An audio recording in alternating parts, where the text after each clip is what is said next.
നമസ്കാരം. ആരോ വിഷനിലേക്ക് സ്വാഗതം. India Brazil ബന്ധം ഇപ്പോൾ കൂടുതൽ ആഴത്തിൽ ശക്തമാകുന്നു. ഈ അടുത്തായിട്ട് പുതിയ പ്രതിരോധ ഇടപാടുകൾ ഇന്ത്യയും ബ്രസീലും തമ്മിൽ തീരുമാനിച്ചിട്ടുണ്ട്. നമ്മുടെ ഇന്ത്യൻ പ്രധാനമന്ത്രി ശ്രീ നരേന്ദ്രമോദിയും അതുപോലെ തന്നെ ബ്രസീലിൻ്റെ പ്രസിഡന്റ് ലുലയും തമ്മിലുള്ള ഒരു ആത്മബന്ധം അല്ലെങ്കിൽ സൗഹൃദം അത് എത്രത്തോളം മൂല്യമുള്ളതാണെന്ന് ലോകം തന്നെ മനസ്സിലാക്കിയത് ഈ അടുത്ത കാലത്ത് ട്രംപ് താരിഫ് വർദ്ധിപ്പിച്ചപ്പോഴാണ്. ബ്രിക്സിൻ്റെ ശക്തമായ ഒരു കൂട്ടായ്മ വന്നപ്പോൾ ഒരുപക്ഷെ ബ്രിക്സ് കറൻസി നിലവിൽ വന്നാൽ അതായത് അമേരിക്കയുടെ ഡോളറിന് ഭീഷണിയാകുമോ, അത് ഡോളറിൻ്റെ മൂല്യം ഇടിയുമോ എന്നുള്ള ഒരു ഭീതി ട്രംപിനുണ്ടായിരുന്നു. അപ്പോൾ അതൊക്കെ കൊണ്ട് മുൻകൂട്ടി കണ്ട് ട്രംപ് പറഞ്ഞിരുന്നു. ബ്രിക്സിൻ്റെ ശക്തമായൊരു യോഗം നടന്നപ്പോൾ കഴിഞ്ഞപ്പോൾ തന്നെ ട്രംപ് പറഞ്ഞിരുന്നു ബ്രിക്സിൽ അംഗങ്ങളായിട്ടുള്ള എല്ലാ രാജ്യങ്ങൾക്കും താരിഫുകൾ ഏർപ്പെടുത്തും, അവരെ വരച്ച വരയിൽ നിർത്തുമെന്ന രീതിയിൽ ട്രംപ് പ്രഖ്യാപിച്ചിരുന്നു. അതിനെ തുടർന്ന് കുറച്ച് ദിവസം കഴിഞ്ഞപ്പോഴാണ് മറ്റ് പല വിഷയങ്ങളും മുന്നിലുണ്ടെങ്കിൽ പോലും ട്രംപിൻ്റെ നൊബേൽ സമ്മാനത്തിന് ഇന്ത്യ എതിരല്ല, അതിന് അനുമതി നൽകിയില്ല, അല്ലെങ്കിൽ ഇന്ത്യ ട്രംപിൻ്റെ പേര് ശുപാർശ ചെയ്തില്ല എന്നൊക്കെയുള്ള കാരണങ്ങളൊക്കെ അതിനുള്ളിൽ ഉണ്ടായിരുന്നു. മാത്രമല്ല ഇന്ത്യ പാകിസ്ഥാൻ യുദ്ധം നിർത്തിയ ട്രംപ് എന്ന് പറഞ്ഞപ്പോൾ അത് ഇന്ത്യ പറഞ്ഞു ഒരിക്കലുമല്ല, തങ്ങളാണ് നിർത്തിയത്, തങ്ങൾ തമ്മിലുള്ള DIGമാരുടെ ഇരു രാജ്യങ്ങളുടെയും സംഭാഷണത്തെ തുടർന്നാണ് നിർത്തിയതെന്ന് നമ്മുടെ നരേന്ദ്രമോദി പലവട്ടം പറഞ്ഞു. ട്രംപ് വീണ്ടും 50 വട്ടത്തിൽ കൂടുതൽ അത് റിപ്പീറ്റ് ചെയ്തപ്പോഴെല്ലാം ഇന്ത്യ അതിനെ എതിർത്തിരുന്നു. അപ്പോൾ ഇതെല്ലാം മുഖവിലയ്ക്കെടുത്താണ് ഇന്ത്യക്ക് 50% തീരുവ റഷ്യയുടെ പേരിൽ നമുക്ക് ട്രംപ് അടിച്ചു തന്നു.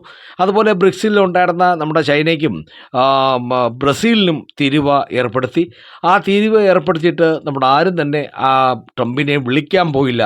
ട്രംപ് പറഞ്ഞത് ആ രാജ്യങ്ങൾ എന്നെ വിളിക്കട്ടെ, അപ്പോൾ ഞാൻ ശുപാർശ ചെയ്യാം, അല്ലെങ്കിൽ ഞാനത് സംസാരിച്ച് ധാരണയിലെത്താം എന്നുള്ളതാണ്. കാരണം അങ്ങനെ വിളിക്കുമ്പോൾ ട്രംപ് ചില ഉപാധികൾ വയ്ക്കും, അത് അംഗീകരിക്കുകയാണെങ്കിൽ തീരുവ കുറയ്ക്കാം. അതായിരുന്നു തീരുവ ഭീഷണിക്ക് പിന്നിൽ. എന്നാൽ അത്തരത്തിൽ ബ്രസീലിനും തീരുവ കൂട്ടിയ ശേഷം അദ്ദേഹം മാധ്യമങ്ങളോട് പറഞ്ഞു, സാരമില്ല, ബ്രസീലിൻ്റെ പ്രസിഡന്റ് ലുല എന്നെ ഫോൺ ചെയ്യട്ടെ, എന്നെ വിളിക്കട്ടെ, അപ്പോൾ നമുക്ക് സംസാരിച്ച് ഞാൻ തീരുവ കുറയ്ക്കാം. പക്ഷേ അതിന് മറുപടിയായിട്ട് ലുല പറഞ്ഞത്, ഞാൻ എന്തിന് ട്രംപിനെ വിളിക്കണം, ഞാൻ എനിക്ക് വിളിക്കണമെങ്കിൽ മോദിയുമായിട്ട് വിളിച്ച് ഞാൻ സംസാരിക്കാം എന്നാണ്. ഇന്ത്യൻ പ്രധാനമന്ത്രി നരേന്ദ്രമോദിയെ ഞാൻ വിളിക്കാം, ട്രംപിനെ ഞാൻ വിളിക്കില്ല എന്ന് പറയുകയും അതേപോലെ തന്നെ കൃത്യമായി തുടർന്നുള്ള ദിവസങ്ങളിൽ നരേന്ദ്രമോദിയുമായിട്ട് മണിക്കൂറുകൾ ഫോണിലൂടെ സംസാരിച്ച് പല തീരുമാനങ്ങൾ എടുക്കുകയും ചെയ്തിരുന്നു ലുല. അപ്പോൾ അത്രയേറെ നരേന്ദ്രമോദിയായിട്ടുള്ള ആത്മബന്ധമാണ് ലുലയ്ക്കുള്ളത്. പ്രസിഡന്റ് ട്രംപിൻ്റെ താരിഫ് നയങ്ങൾ രാജ്യങ്ങളെ കൂടുതൽ അടുപ്പിക്കുന്നതായിട്ടാണ് നമുക്ക് മനസ്സിലാക്കാൻ കഴിയുന്നത്. കാരണം ഷാങ്ഹായ് ഉച്ചകോടിയിൽ വെച്ചാണ് 7 വർഷത്തിന് ശേഷം നമ്മുടെ നരേന്ദ്രമോദി ചൈനയിൽ ചെല്ലുകയും ചൈനീസ് പ്രസിഡന്റ് ഷി ജിൻപിങ്ങുമായിട്ടൊക്കെ കൂടുതൽ അടുത്തു. അതുമാത്രമല്ല ഇപ്പോൾ നമ്മുടെ ബ്രസീലും ആ താരിഫിനെ കൊടുത്താണ് കുറച്ച് കൂടുതൽ അടുക്കാനുള്ള സാധ്യത ഉണ്ടായത്. പ്രതിരോധം, കറൻസി, ഭൗമരാഷ്ട്രീയ തന്ത്രം എന്നിവയിൽ വ്യാപിച്ചിടക്കുന്ന അത്ഭുതപൂർവമായ പങ്കാളിത്തം ബ്രസീലും ഇന്ത്യയും കെട്ടിപ്പടുക്കുകയാണ്. അതാണ് ഇപ്പോൾ പുറത്തു വന്ന ഏറ്റവും പുതിയ വിവരം.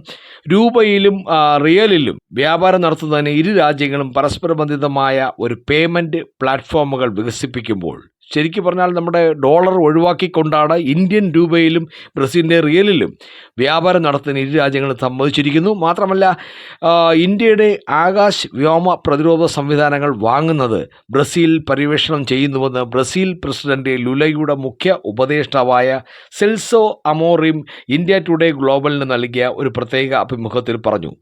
വെനിസ്വേലയിലെ US സൈനിക അധിനിവേശം മുഴുവൻ തെക്കേ അമേരിക്കൻ ഭൂഖണ്ഡത്തെയും അസ്ഥിരപ്പെടുത്തുന്നുവെന്ന മുൻ വിദേശകാര്യമന്ത്രി മുന്നറിയിപ്പ് നൽകുന്നു. സാമ്പത്തിക യുക്തിക്ക് വിരുദ്ധമായ ട്രംപിൻ്റെ അസംബന്ധം താരിഫുകളെ വിമർശിക്കുന്നു. ബ്രിക്സ് ഡോളറൈസേഷൻ അനിവാര്യമായിരിക്കുന്നത് എന്തുകൊണ്ടെന്ന് വെളിപ്പെടുത്തുന്നു. വാഷിംഗ്ടൺ, മോസ്കോ, ബീജിംഗ്, ന്യൂഡൽഹി എന്നിവയുമായുള്ള ബന്ധം കൈകാര്യം ചെയ്യുമ്പോൾ ബ്രസീൽ അതിൻ്റെ സ്വാതന്ത്ര്യം എങ്ങനെ നിലനിർത്തുന്നുവെന്നും വിശദീകരിക്കുന്നു. ഈ വാർത്ത എക്സ്ക്ലൂസീവായിട്ട് വിട്ടത് ഇന്ത്യ ടുഡേ ഗ്ലോബലാണ്.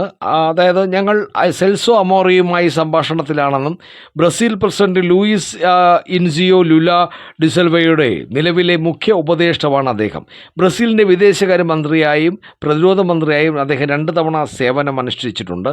വിവിധ രാജ്യങ്ങളിൽ അദ്ദേഹം അംബാസഡറായിരുന്നു. അദ്ദേഹത്തിൻ്റെ വെളിപ്പെടുത്തലാണ് പുറത്തു വന്ന മറ്റൊരു റിപ്പോർട്ട്. അതായത് ഇന്ത്യയും ബ്രസീലും തമ്മിൽ ധാരാളം ഇടപഴകലുകൾ ഞങ്ങൾ കണ്ടു. പ്രത്യേകിച്ച് പ്രധാനപ്പെട്ട സന്ദർശനങ്ങൾക്കൊപ്പം പ്രതിരോധ ഇടപെടലുകളും ഉണ്ട്. നിങ്ങൾ പര്യവേഷണം ചെയ്യുന്ന പുതിയ മേഖലകളുണ്ടോ? ഇന്ത്യയും ബ്രസീലും തമ്മിലുള്ള പങ്കാളിത്തത്തിൻ്റെ പുതിയ വഴികൾ എന്നുള്ള ചോദ്യത്തിന് സെൽസോ അമോറിം പറഞ്ഞത്, ശരി, 2-3 ദിവസം മുമ്പ് നിങ്ങളുടെ നാവികസേന മേധാവിയെ എനിക്കിവിടെ ലഭിച്ചതിൽ ഞാൻ വളരെ സന്തോഷിക്കുന്നു. തീർച്ചയായും ഞാൻ അടുത്തിടെ ഇന്ത്യയിലായിരുന്നപ്പോൾ എൻ്റെ സഹപ്രവർത്തകനായ അജിത് ഡോവലുമായി പ്രതിരോധ സഹകരണത്തെക്കുറിച്ച് ഞാൻ സംസാരിച്ചിരുന്നു. വൈസ് പ്രസിഡന്റിൻ്റെ സന്ദർശന വേളയിൽ ഞങ്ങൾ ഇത്തരത്തിലുള്ള സംഭാഷണങ്ങൾ തുടർന്നു. അതിനാൽ ബ്രസീൽ, ഇന്ത്യ പോലുള്ള 2 വലിയ രാജ്യങ്ങൾക്ക് നിരവധി മേഖലകളിൽ സാങ്കേതികവിദ്യ, ബയോടെക്നോളജി, ഇൻഫർമേഷൻ ടെക്നോളജി മാത്രമല്ല പ്രതിരോധത്തിലും ഒരു പ്രധാന സഹകരണം ഉണ്ടായിരിക്കുന്നത് സാധാരണമാണെന്ന് ഞാൻ കരുതുന്നു. അപ്പോൾ നമ്മൾ പങ്കാളികളാണ്, അല്ലെങ്കിൽ വളരെ കാലമായി പങ്കാളികളാണ്. വ്യാപാര ചർച്ചകളിൽ ഞാൻ മുൻകാലങ്ങളിൽ വളരെയധികം ഇടപെട്ടിരുന്നു. ഇന്ത്യ യഥാർത്ഥത്തിൽ ബ്രസീലിൻ്റെ ഏറ്റവും പ്രധാനപ്പെട്ട പങ്കാളിയാണ് എന്നാണ് സെൽസോ അമോറിം പറഞ്ഞത്. ഏതായാലും ഇന്ത്യയും ബ്രസീലും തമ്മിലുള്ള ഈ ഒരു പങ്കാളിത്തം ഇരു രാജ്യങ്ങൾക്കും വളരെ ഗുണകരമായ രീതിയിലാണ് മുന്നോട്ട് പോകുന്നത്. അപ്പോൾ ഒരു ഉത്തമ സുഹൃത്തിനെ കൂടി ഇന്ത്യക്ക് കിട്ടിയെന്നും ഇന്ത്യക്ക് അതുപോലെ തന്നെ ബ്രസീലിന് ഒരു ആത്മസുഹൃത്തിനെ ഏതാപൽഘട്ടത്തിലും കൂടെ നിൽക്കുന്ന ഒരു ആത്മസുഹൃത്തിനെ കൂടെ കിട്ടിയെന്നുമാണ് നമ്മുടെ ലുല പറയുന്നത്. ഇരു രാജ്യങ്ങളും തമ്മിലുള്ള ആത്മസൗഹൃദം ഒരു ഇന്ത്യയുടെ ആകാശവ്യോമ പ്രതിരോധ സംവിധാനങ്ങൾ ബ്രസീൽ വാങ്ങുന്നു. അതിനെക്കുറിച്ചുള്ള ചർച്ചകൾ തുടരുന്നു. അതുപോലെ തന്നെ പരസ്പരമുള്ള സഹകരണം, കച്ചവടം ഇരു രാജ്യങ്ങൾക്ക് നേട്ടമാകും എന്ന കാര്യത്തിൽ സംശയമില്ല. അപ്പോൾ മറ്റൊരു വീഡിയോയുമായി നമുക്ക് വീണ്ടും കാണാം. നന്ദി, നമസ്കാരം.